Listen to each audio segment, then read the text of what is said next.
বৈশাখ মাসে তার হাতে ধরে থাকে, পার হয়ে যায় গরু, পার হয়ে গাড়ি। তানহা। তানহা কোন ক্লাসে পড়ো? 2।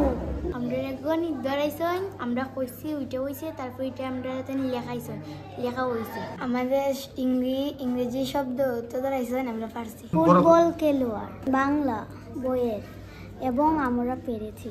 স্যারে জিজ্ঞেস করছে বাচ্চা কতজনের মধ্যে কতজন উপস্থিত। আমি বললাম যে স্যার 8 জনের মধ্যে 6 জন উপস্থিত। বাচ্চারা কিছু জিজ্ঞেস করলো, প্রশ্ন জিজ্ঞেস করলো বাচ্চারা। আমি বললাম যে স্যার বাচ্চারা তো পানির জন্য আসতে পারে না, চতুর্দিকে পানি থাকে।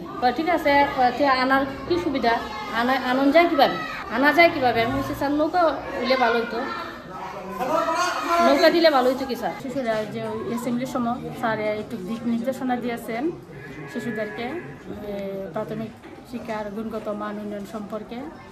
আর প্রতি ক্লাসে গিয়ে সে দেখলেন যে শিক্ষার্থী উপস্থিতি বেশ ভালোই আছে, এবং যখন অ্যাসেম্বলি করতেছে তখন শিশুরা যখন পিটি করতেছে তখন বলতেছে যে না বেশ সুন্দরই হচ্ছে। তো ক্লাসে গিয়ে হয় না বিভিন্ন ক্লাস পরিদর্শন করতেছে স্যার। আসলে বর্ষার সময় একটু পানি বেশি থাকে, ঢেউ বেশি হয়, ছাত্রছাত্রী উপস্থিত কম থাকে, এই সম্পর্কে আর কি বলছেন।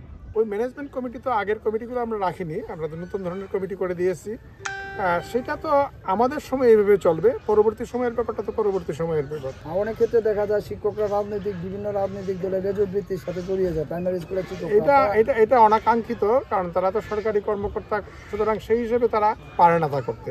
এটা তাদের অনেক সময় এই বিষয়ে সচেতনতার অভাব রয়েছে, এবং আমরা বিষয়গুলো সচেতনতার চেষ্টা করব। বিশেষত এখন আমরা যেটা করছি, শিক্ষককে নিয়োগ হওয়ার পরেই তারা কিন্তু 10 মাসের একটা ট্রেনিং পাচ্ছেন, এবং এই ট্রেনিংয়ে তাদের কীভাবে মানে পড়াবেন, শিক্ষাদান করবেন, সেই বিষয়ের পাশাপাশি একজন সরকারি কর্মকর্তা হিসেবে তাদের কি করা প্রয়োজন, সেই বিষয়গুলো কিন্তু থাকে ট্রেনিংয়ের মধ্যে।